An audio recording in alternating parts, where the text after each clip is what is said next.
Welcome. This is the Gavel from Channels Television Abuja Studios. I'm Terry Ikumi, and here's what federal lawmakers were up to this past week.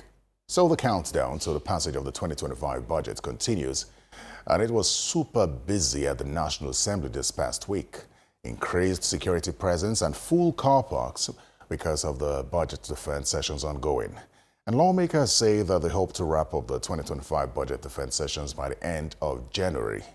And with such a short time available to do so and the need for a combination of speed and meticulousness, the Senate and House committees have been holding joint defense sessions. But interestingly, they have been chaotic and heated sessions, one of which was during the budget defense session of the police with the IG present. The dispute escalated, prompting a senator to stage a walkout.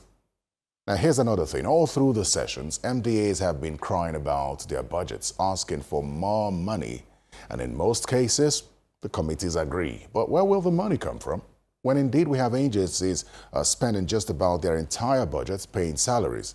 So do we now borrow to pay salaries?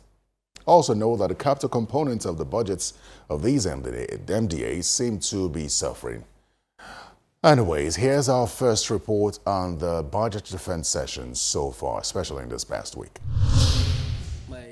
As the 2025 budget defense sessions continue in the National Assembly, it was the turn of the Inspector General of Police, Mr. Kayode Egbetokun, within the week. What the IGP is reading. The session took a dramatic turn when a lawmaker raised an observation. Targeted funding. Observation, point of order, Mr. Chairman. What the IGP is reading is quite different from the document we have. No, sir, we are all here for budget. It's very, very important that whatever they are presenting, all members will be acquainted with it. We are not against the presentation of the IGP, but I, as a senator of the Federal Republic of Nigeria, should have what the IGP is reading. What the IGP is reading is different from what I have. And I'm going to ask questions. Let me finish. Before you finish. Then I will leave. What are we reading now? What are we doing? Loud shouts of "go" accompanied the lawmaker's decision to walk out of the session.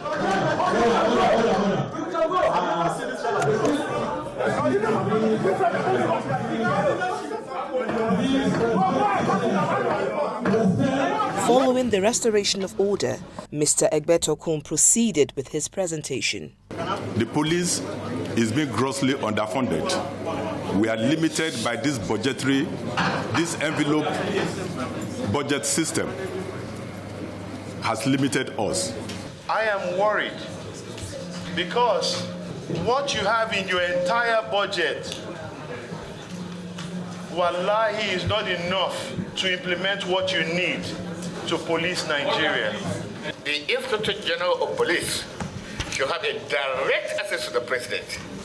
And some of these issues must be laid before the President and Commander-in-Chief of the Nigerian Armed Forces. Separately, the Senate Committee on Appropriation commenced a one-day public hearing on the 2025 appropriation bill with top government officials and key stakeholders. I want to encourage the executive to fully implement the report of the Steve Orosei Panel Presidential Committee on Restructuring and Rationalization of the Federal Government Parastatals Commission and Agency. The President of the Senate and the Executive promised to deliver a realistic budget where every naira appropriated is well invested. This budget of restoring this nation, is a beacon of hope, a strategic instrument to secure peace, ignite prosperity, and lay the cornerstone of a stronger and more resilient economy for Nigeria.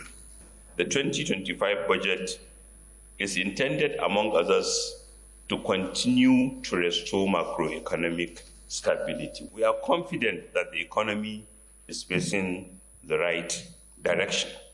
After a series of meetings and budget defense sessions, it was the turn of the Federal Inland Revenue Service. We have collected 21.6 trillion, which is the highest in the history of the country. This is 112% more than the target, and roughly 80% more than what we've collected last year. The Chief Executive Officer of the NNPCL also made a submission on his 2024 revenue performance, announcing a remittance of 10 trillion naira into the Federation account. September 2025, as you call Mr. Chairman, we're a private company, so we do quarterly accounts. And by the end of September, I can confirm to you that NNPC's contribution is 10 trillion naira of revenues to the Federation. However, there was a more dramatic scene at the session with the Ministry of Lands, Housing and Urban Development. It all began when the minister gave an update on the renewed Hope Housing Scheme and the National Housing Scheme. A total of 7,522 housing units spread all in 35 states of the Federation and FCT have been under construction, out of which 3,388 units are completed. I represent Bantu State. I don't know where you are doing this project.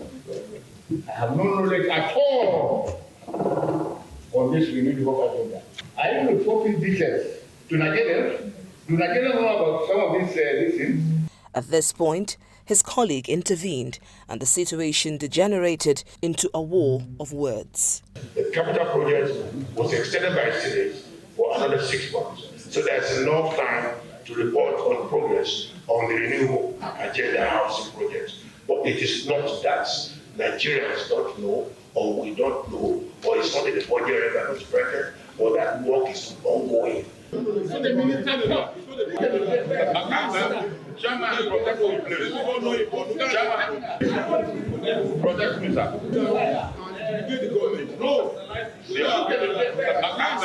The drama continued for several minutes before calm was restored. The grilling continued as another lawmaker expressed confusion and sought more clarity on the federal housing scheme. There is some confusion between your 4.0, where you are talking of status of renewed hope agenda housing scheme, and then shortly below it, 4.1, you are talking of status of national housing program. There is some confusion as to whether we are talking of the same program or we are talking of two different programs run by your ministry. I would allow my directors to respond to this, especially the difference between the renewed hope agenda program and the national housing program. I'm still also yet to understand the difference between the two. Chairman of the committee, Senator Aminu Tambuwal, then excused the minister, directing him to return on Tuesday next week to provide a more detailed submission to the committee.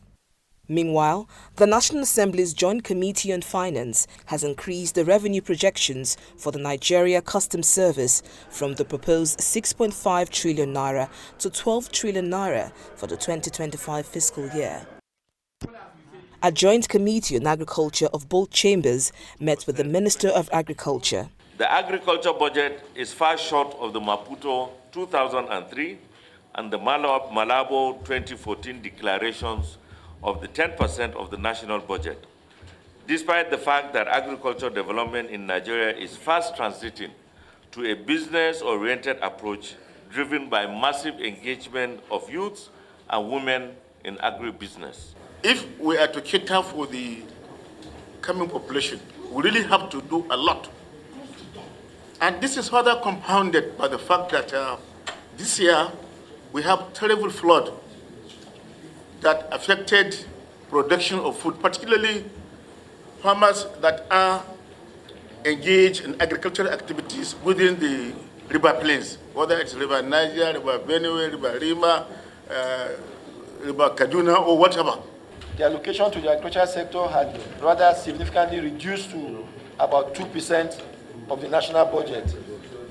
The quantum of this total allocation to the federal ministry is tailored towards servicing of counterpart funding that is multilateral and bilateral loans, which is about 238 billion.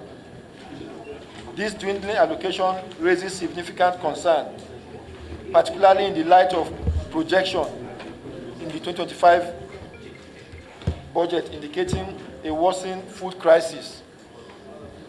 Given the critical role that agriculture plays in ensuring food security, economic stability, and rural livelihood, such a minimal allocation appears inadequate to address the challenges.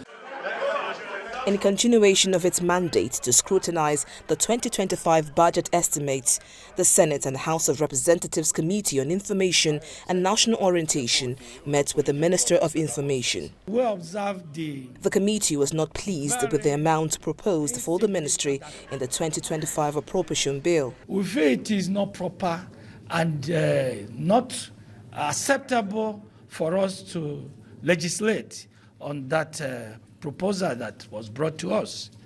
So the Senate Committee on Information and National Orientation unanimously resolved that this budget be returned back. If the government want to fund the information sector in this country, they should live up to the expectation and fund the very, very important sector like information properly so that the expected result will be achieved. We are going to sit with them to ensure that this particular proposal is looked into and necessary things by shoring it up, by increasing the budget, we ensure that that is done before the whole budget activities will be concluded. That is our stand, and that is what we want to say for now. The proposal for the capital is being rejected by this committee, while other proposals are accepted. And that is what we are going to do. We are going to work hand in hand with our Senate counterpart to ensure that the right thing is done. The Minister of Information and National Orientation assured the committees that he is ready to work with the Parliament to deliver on the task of disseminating critical information to Nigerians. This idea of talking bad about our country, this idea of thinking that everything about our country is bad, every other country, we all travel, everyone, everywhere you go, there are problems. But those problems are not in the front burner. The difference between us and those countries is that we put our problems first. I think we should put our opportunities and those right things first and then solve the problem. This is not to say that we are against criticism about our country. Nobody is, and the president. If the president is not in love with this country, he will not put national orientation in the front burner. He will not talk about national orientation and values charter in the address that he has delivered to Nigerians just about 2 weeks ago. He said it, and he said he's going to lead that vanguard. So the president is very passionate about Nigeria. You don't have to like him to like your country. It is important that all of us recover our senses as a nation and come back and move towards the same direction. I'm not talking politics now, I'm talking Nigeria now. It's absolutely important. But of course, if you belong to our party, I'll be very glad to do that. Now, there's a discussion about illegal migration, kidnapping, and all that. This is what the focus of the National Orientation Agency and the ministry is doing. But I like what the honorable member said, you need money to even do that. Campaigns all over the world of any nature requires you to have resources together. There is a point raised about pooling resources. It's not for me as minister to request that resources are pulled from other places to bring to me. All I want is the resources for me and my agencies and members of staff, and everybody in this sector to do his job. It is the responsibility of the National Assembly to look at whatever it thinks it is necessary for it to do, so that we can have the enabling environment to do our job. Mr. President has been very, very supportive in helping us to do our work. We need this equal support from the National Assembly so that we can take it to the next level. The current budget of the ministry in the 2025 proposal stands at 8.5 billion naira. Welcome back. As we continue our focus on the budget's defense ongoing at the National Assembly, let's hear from the Policy and Legal Advocacy Center plaque on the process so far, especially concerning the short time of about 2.5 weeks allotted for its conclusion. Here's the breakdown with Black.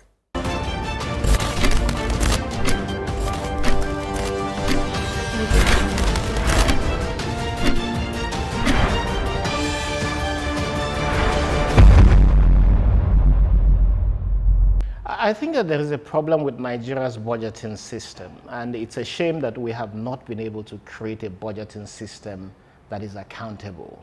And I say that because when you look at the previous year's budget, several budget items repeat every year. And they repeat because we have not asked the implementers of the budget what they did with respect to the budget sums that was approved. So it repeats in the next budget cycle.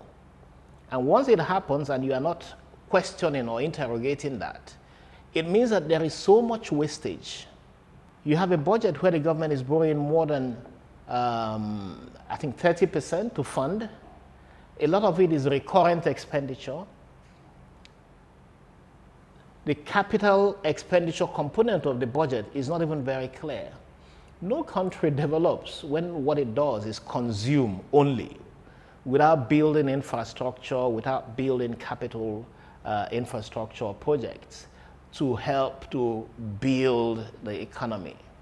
Because what people say most of the time, the government, for instance, cannot be the highest employer of labor in a country. It doesn't make sense, and that's why you would see a lot of government agencies hire staff that they don't need. Some agencies have staff sitting with desks on their corridors.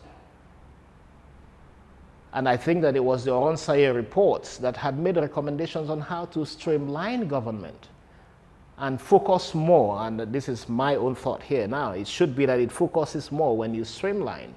You should focus more on supporting the private sector to expand the economy by providing infrastructure, providing enabling business environment, restricting and curtailing the excesses of government agencies. Because in this country, it looks like if you are a business, you are set up for every government agency to pounce on you and extract their own proportion from your profits or even from your running costs. And that's what this country needs to address. Otherwise, the way we are going, development will continue to elude the country. I don't care about representation, because what you need is the most effective person to tell you what the money is to be used for. Sometimes the head, in quotes, is a political head who may have no understanding of the budget that you have asked them or insisted that they should come to defend.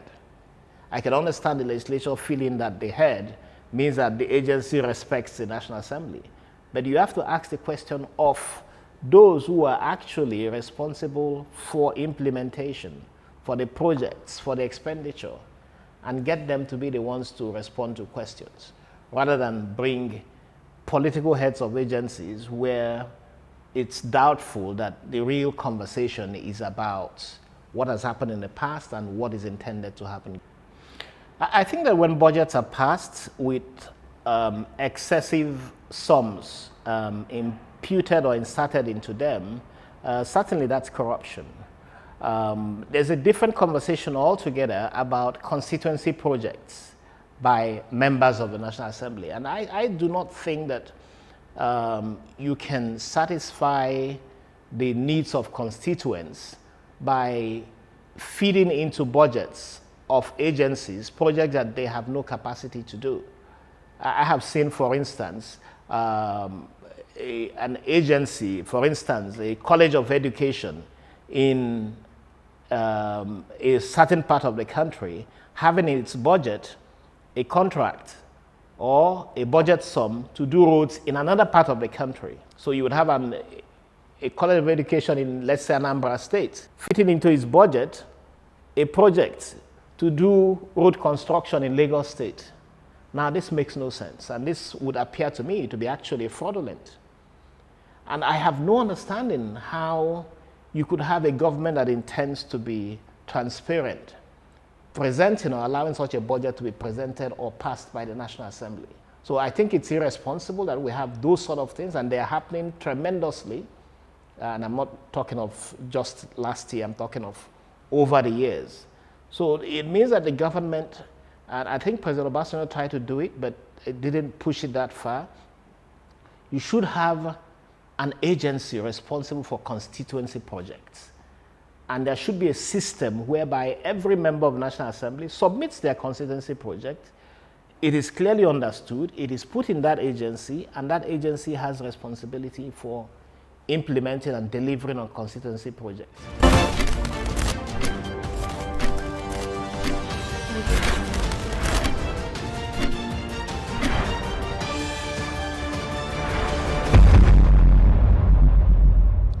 it's time to hear from your representative. And on Constituency Focus, we feature Honorable Sessi Wingan. He represents Badagry Federal Constituency of Lagos State. Honorable Sessi is a first-term lawmaker and one of the youngest members of the House of Representatives. Take a listen.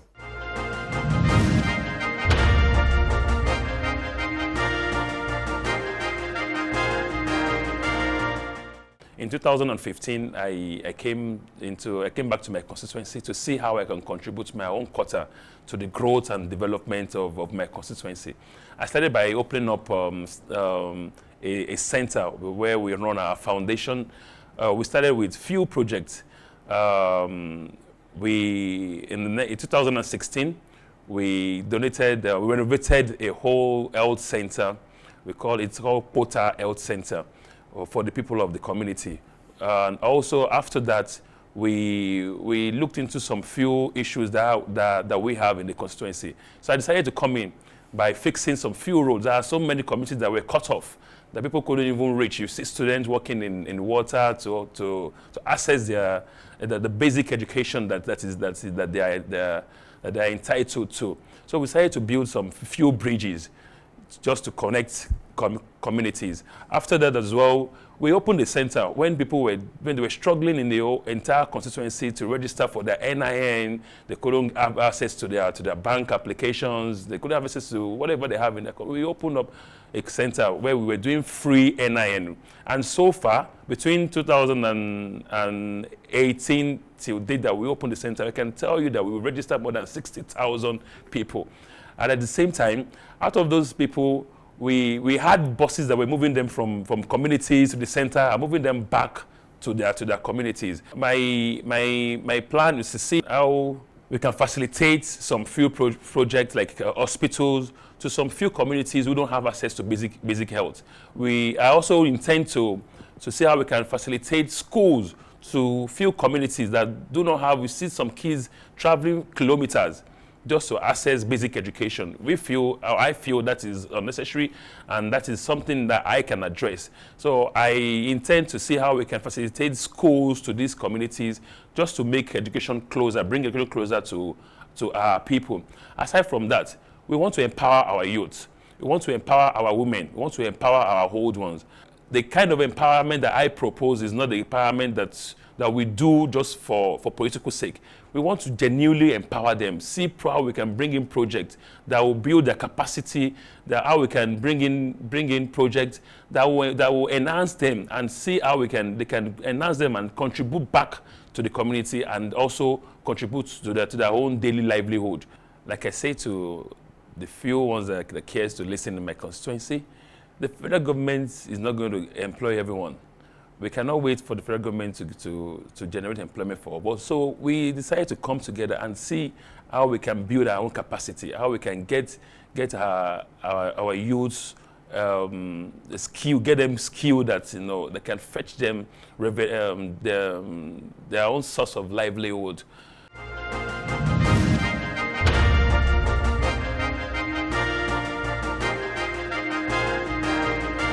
And that's all the time we have on the Gavel this week. Thanks for your time. Remember to send feedback to the Gavel at channelstv.com. I'm Terry Ikumi. Goodbye.